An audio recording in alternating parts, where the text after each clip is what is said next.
Hello friends, मैं हूँ हर्ष गोस्वामी। आज हम एनसीईआरटी एसएस ज्योग्राफी का क्लास 8 का चैप्टर 1 रिसोर्सेज का पार्ट 1 पढ़ेंगे।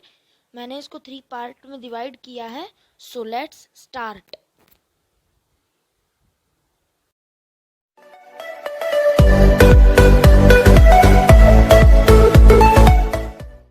मोना एंड राजू हेल्पिंग अम्मा टू क्लीन देयर हाउसेस। मतलब टू क्लीन देयर हाउस। मतलब जो मोना एंड राजू है वो दोनों अपनी अम्मा को उनका घर साफ करने में मदद कर रहे थे। Look at all this things, clothes, utensils, food grains, Coombs, this बोतल ऑफ हनी, वो Honey books, each of this has a use, said Mona. मतलब मोना ने बोला कि ये सारी जो चीज़ें हैं इनका कुछ ना कुछ तो यूज़ है। That's why they are important, said Amma. अम्मा ने बोला कि इसीलिए मतलब ऐसा मोना ने बोला और अम्मा ने बोला कि दिस आर रिसोर्सेस, मतलब ये सब रिसोर्स है। What is a resource was Raju question to the Amma. मतलब राजू ने ऐसा पूछा कि ये रिसोर्सेस क्या होते हैं। So what is resources? So anything that can be use to satisfy a need is a resource. मतलब कोई भी चीज़ जो कि अपनी हमको सेटिस्फाई करती हो वो एक रिसोर्स है। रिप्लाइड अम्मा, मतलब ऐसा अम्मा ने रिप्लाई किया। Look around you and observe, अपने आजू बाजू देखो और कुछ ना कुछ ऑब्जर्व करो।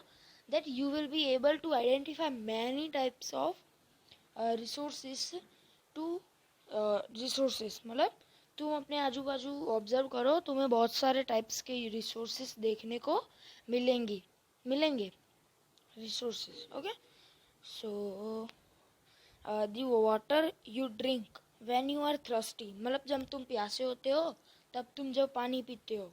The electricity you use in your house, मतलब जो इलेक्ट्रिसिटी जो तुम अपने घरों में यूज करते हो।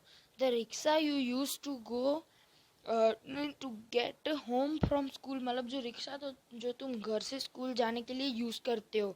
The textbook you use to study are all are resources. Your father has prepared a tasty snack for you. The fresh vegetables has used are also a resource.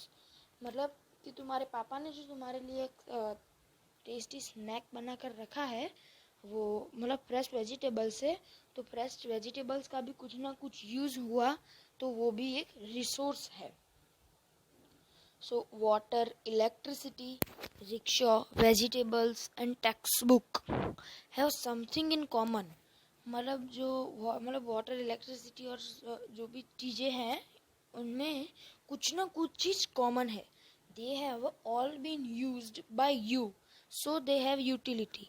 मतलब ये जो सारी चीज़ें हैं ये सारी तुम्हारे द्वारा यूज़ की जाती है, सो इनके अंदर यूटिलिटी है। यूटिलिटी और usability is what makes an object or a substance a resource.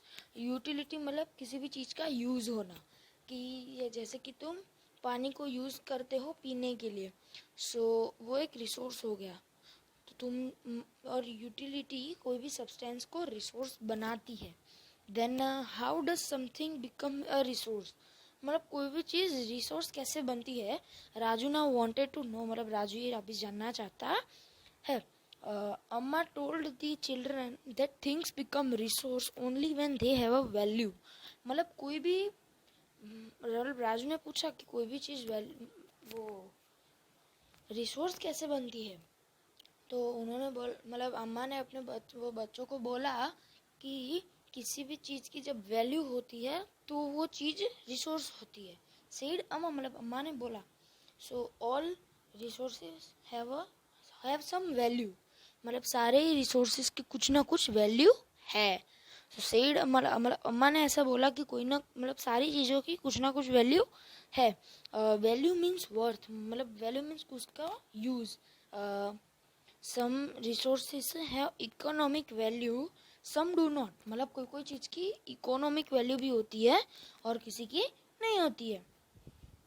For example, metals have an economic value, a beautiful landscape may not. मतलब ये एक मेटल होता है, उसकी एक इकोनॉमिक वैल्यू होती है, मगर एक ब्यूटीफुल लैंडस्केप होता है, उसकी कोई वैल्यू नहीं होती. बट बोथ आर इम्पॉर्टेंट, मगर दोनों ही इम्पॉर्टेंट है. And important and satisfy human need, और ह्यूमन की नीड को भी सेटिस्फाई वो करते हैं. तो some resources can become economically valuable.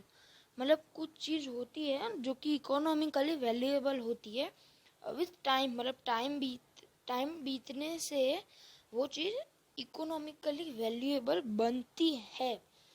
Your grandmother's home remedies have no commercial value today. मतलब तुम्हारी ग्रैंड मदर का जो अभी घर है वह उसकी कोई इकोनॉमिक वैल्यू अभी नहीं है. But if they are painted and sold by a medical firm tomorrow, they could become economically valuable. मतलब अगर उसको कलर वलर करा के बेचे तो उसकी भी एक इकोनॉमिकली वैल्यू हो सकती है. मतलब time and technology are two important factors that can change substance into resource. मतलब टाइम और टेक्नोलॉजी जो है वो ही एक दो सब्सटेंस है जिससे कोई भी चीज़ रिसोर्स बनती है. Both are related to the need of the people themselves are the most important resource. मतलब पीपल खुद ही एक बहुत इम्पॉर्टेंट रिसोर्स है. It is their ideas, knowledge, invention and discoveries that lead to the creation of more resources. मतलब जो man है वही एक सबसे बड़ा रिसोर्स है जिसके इन्वेंशन से, डिस्कवरीज से बहुत और सारे भी रिसोर्सेज बनते हैं. ईच डिस्कवरी और invention leads to many other. मतलब हर एक इन्वेंशन और हर एक डिस्कवरी किसी न किसी रिसोर्स को तो बनाती ही है. The discovery of fire lead to the practice of cooking. मतलब जब फायर की डिस्कवरी हुई तो उससे हम